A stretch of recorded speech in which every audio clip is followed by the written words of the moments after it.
Hello everyone, and now welcome to game number 3 in this best of 3 series between King versus Top here. And yes, we are all tied up at 1 game apiece. This is game 3 in the best of 3, and I am really looking forward to this, as Game 1 and Game 2, Game 2 was really exciting. Game 1, it actually felt a little bit one-sided. It really felt like Top was just absolutely dominating throughout most of that matchup. But then in Game 2, things started to fall in favor of King. King was very aggressive in hero chasing early on. He was forced to use a scroll town portal, but you kind of got a sense of what he was trying to do. He was trying to take down that Blade Master, neutralize that Blade Master, and then hoping everything else would fall into place. I will admit that he got a bit of hero tunnel vision later on, and what is this? Why is there a wisp sitting right there? Come on, King, you know better than that. There's a wisp waiting to go inside a full gold mine, and I hope that King is not short on lumber later. As we're looking at, yeah, that is a selectable wisp, right? Can I rotate the camera? Yeah, I don't know. Is that wisp inside or outside? It looks like it's outside, or it's inside. Because you don't actually see a little gold bar right on top. So yeah, that wisp is actually inside. You don't see the hit point bar right there. King, you know what you're doing. I am critiquing you for no real reason. Alright, the map is Centaur Grove, and this is actually a map that a lot of players don't really play on. If you take a look, there is this way gate here that teleports units halfway across the map, or all the way across the map, so this very large map all of a sudden becomes very small. I don't know quite how to draw it in terms of a Venn diagram, but the two ends of the map actually start to overlap each other, as we can see that there is a peon already coming into position. Alright, King now opening up with a Hunter's Hall. Very interesting strategy, opening up with a Hunter's Hall and not using that Ancient of War as an aggressive creep pattern. I think that is going to really protect all of those wisp on the inside. This one unsuspecting peon did not realize that the Demon Hunter was going to be out for blood that early. Meanwhile, the Blade Master going straight after the Centaurs here. We can see a Mantle of Intelligence has been dropped. And what is this Demon Hunter doing? It is pretty much wandering around on the far side of the map with no one really to support it. This Demon Hunter gonna perhaps try and head off to the shop. It is gonna pick up something. Oh, did it go a little bit too soon? Yes, picks up Dust of Appearance. And now running away after taking a fair bit of damage. That Centaur is actually very fast. Gets in one final shot. And now that Demon Hunter is gonna waygate his way back to the far side here. And that was really interesting. Oh, right, the Blade Master did the same thing. The Blade Master waygated as well. And this is... what is going on? This is just oh so weird, as the Demon Hunter picks up his opponent's Dust of Appearance. And now the Blade Master is creeping on the far side of the map. So Top going after the Centaurs off over here, gonna easily take them down. Meanwhile, back over here, you can see Grunts now heading up off to the north. We are training up Huntresses instead of Archers, and on a map like this, I really don't know what to expect.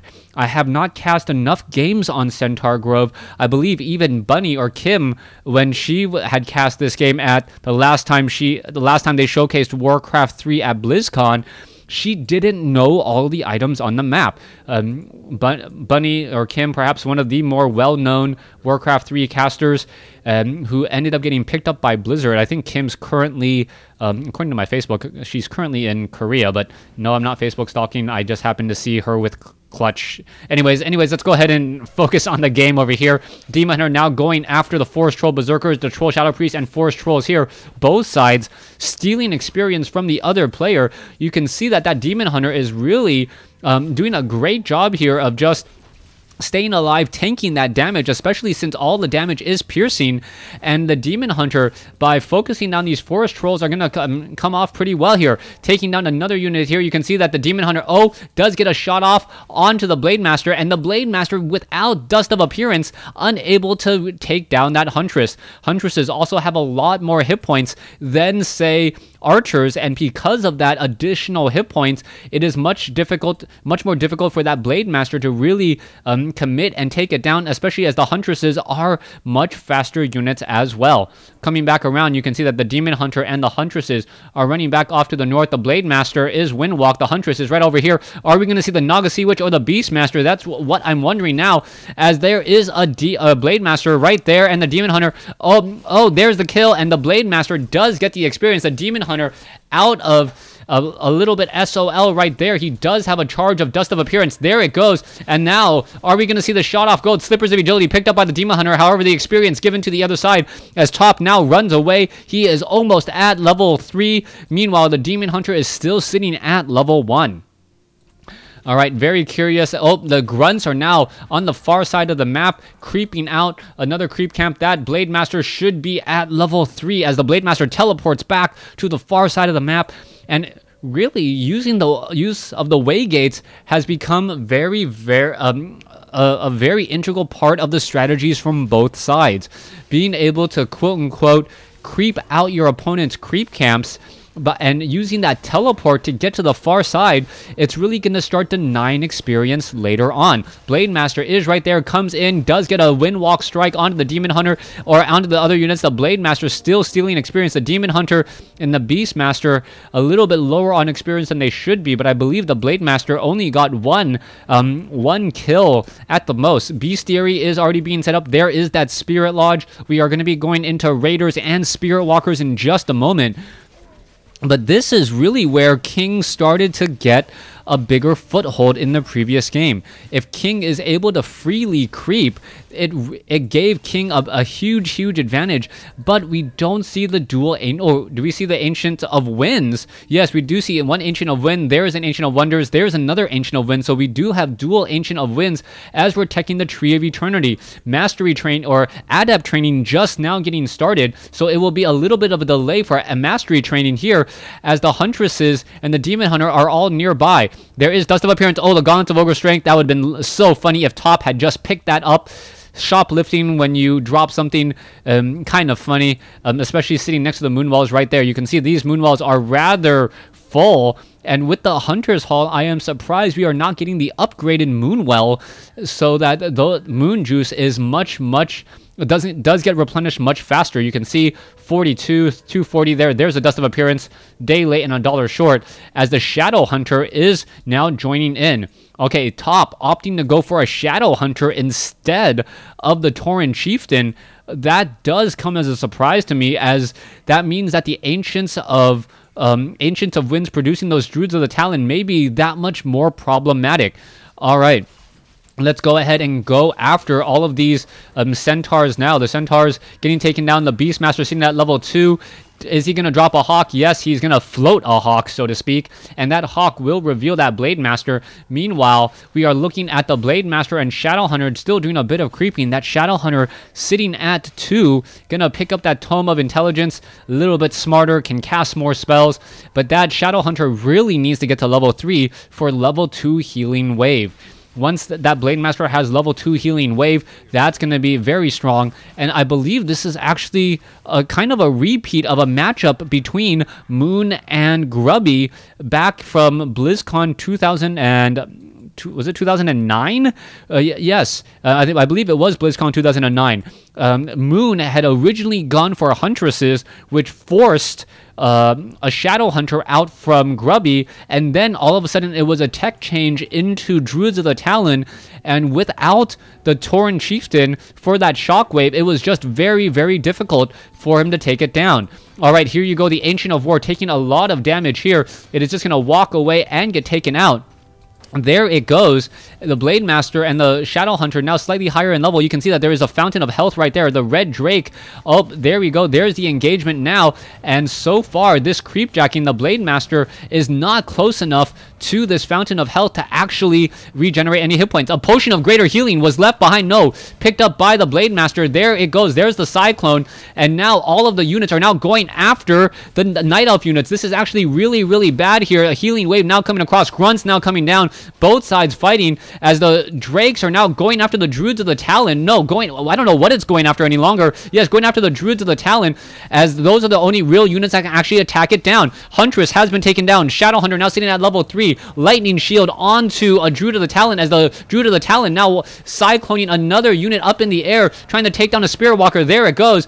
Damage is being dealt across the board as the Blade Master is still there. You can see the Quill Beast and the Druid of the Talon is just going to get taken out again. So far, this fight is just an absolute just wrecking ball for both sides. The Beastmaster now sitting right next to the Fountain of Health, uses a Scroll of Town Portal, transferred at just the last moment. Demon Hunter, oh, that one Raider down to 2 hit points, does survive. And what is going on here? The Red Drake will get ensnared down for just a moment, and the Quill Beast is going after this one poor Raider, but the Raider did regenerate enough hit points, and wow, what a huge fight. Top definitely coming out ahead there, and now, yeah, you just gotta go in, regenerate some hit points at that Fountain of Health. Top, let's take a look at him. 43 over 50 supply. Meanwhile, 33 over 50. King definitely did not get got the short end of that stick, and now he is gonna try and make something happen, but I don't know if it's possible. Top with a commanding lead at this point. Shadowhunter out on the field. Blade Master sitting at level 4, has Boots of Quelt the Lost, now plus 17 attack. Claws, was that 6, 9, 6, 2? 6, 9, 6, 2? Yeah, I think, or 6963, yeah.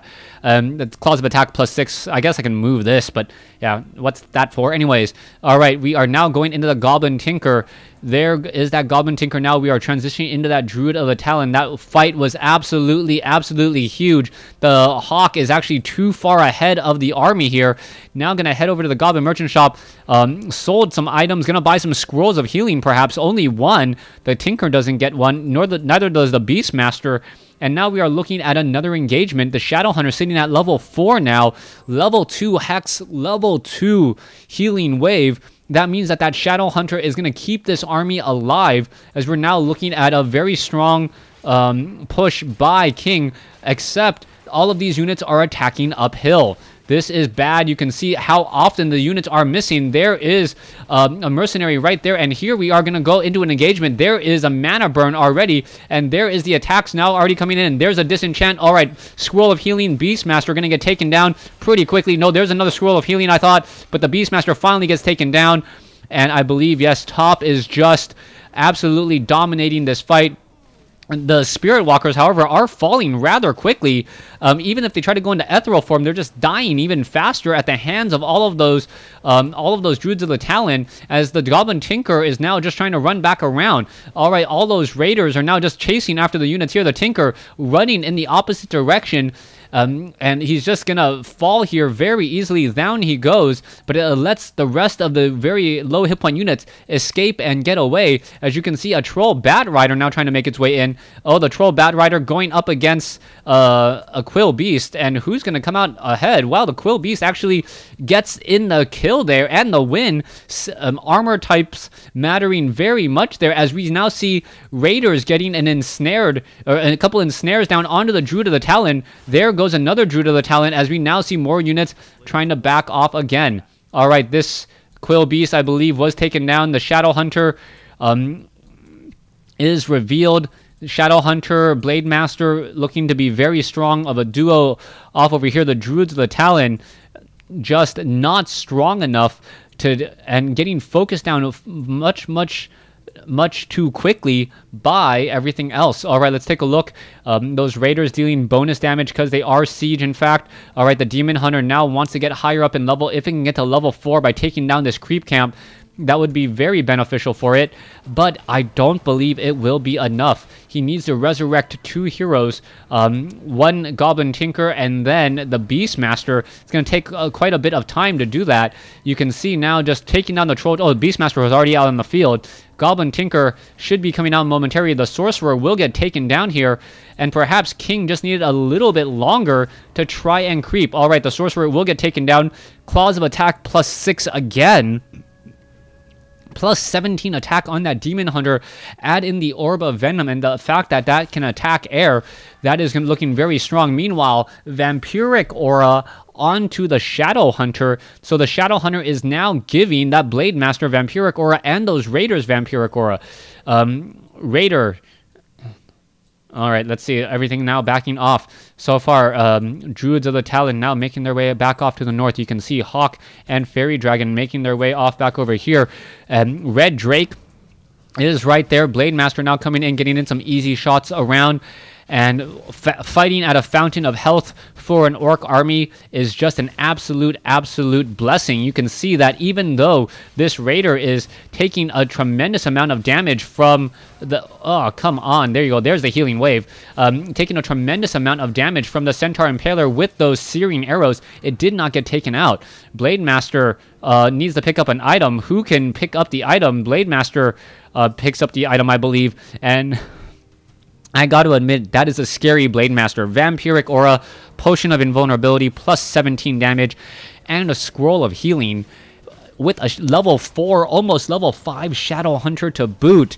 That level 5 Shadow Hunter with level 3 Healing Wave is going to be so prominent. A Circle of Nobility has been dropped. Was that the Blade Masters? I'm not 100% sure. Drop the circlet, the Wand of Lightning Shield, and pick up something else. As you can see, the Circle of Nobility was just excuse me, just destroyed. All right, very low hit point Fairy Dragon. It looks as though one poor raider is going to be able to make its way out. There's a Scroll of Town Portal. No, only one Fairy Dragon. The ends are going to justify the means there. Is that going to get taken down? And yes, the Fairy Dragon able to get into the Mana Flare form in just the right amount of time. There's the engagement, but King apparently not realizing that you can miss as you're trying to attack units up a hill. He's fighting uphill, and that, I believe, is giving a huge miss rate. And with that, Top is should be able to just win out on this fight. I believe the Pocket Factory is in the right spot, though, making it very difficult to engage. And now there's a Lightning Shield on one of King's own Druids of the Talon. Blade Master level 3 falls. What is going on here? Goblin Tinker is now still fighting off over here, and it looks like it is just trying to take down all the units. Blade Master, Beast Master level 3, not Blade Master. Beast Master level 3 falls. And yes, Top looks like he is winning out on this fight. The Tinker is going to get taken out once more. There it goes. That 260 hit point critical strike. Down it goes. And now Top, I believe, is just going to win in the next battle as well. You can see that there is an expansion already in play by Top. Meanwhile, 2,100 gold, about 7 minutes, what is that? No, about 3.5 minutes left for the main expansions. No additional Tree of Life being placed down by King. King, even if he starts walking this Wisp over and setting it up, it's going to be quite some time before the Tree of Life is done, and then you have to wait for the entangling of the gold mine as well. Demon Hunter now looking to back off. We may be looking at a final fight coming in. Our peons being dragged along. No, they are not. Top now is still training up more Spirit Walkers. We're at 67 over 80 compared to 44 over 50. Even with the home field advantage of all of these Moonwells, I don't believe it's going to be enough. All right, here we go. There's the Ensnare. And the Cyclone bringing up some units. Ancient of Wonders getting taken down very quickly. There is the battle, and here we go. Fairy Dragon now trying to use that Mana Flare. Are we going to see enough disenchants? The Ancient of Wind perhaps should be uprooted as well. Cyclone, Demon Hunter now battling it up here. Scroll of Healing or Healing Wave heals across multiple units. There is another Mana Burn as the Blade Master is still up in the air. Disenchant. Demon Hunter will get taken down. Is he going to get ensnared again? Yes, ensnared again, going after those Spirit Walkers, but still not going to be enough. This is going to be the last the last stand for this Demon Hunter. That is going to be it. The Beastmaster may make it to the party just to watch his brethren fall in battle, and that is going to be it. What is that? Was that a flare? There goes the Demon Hunter finally. There goes the Beastmaster. Or, come on, Beastmaster, you will get taken out. And yes, King just unable to make his way into this game. Top coming out of this best of 3 series 2-1. Thanks for watching. Thanks for listening.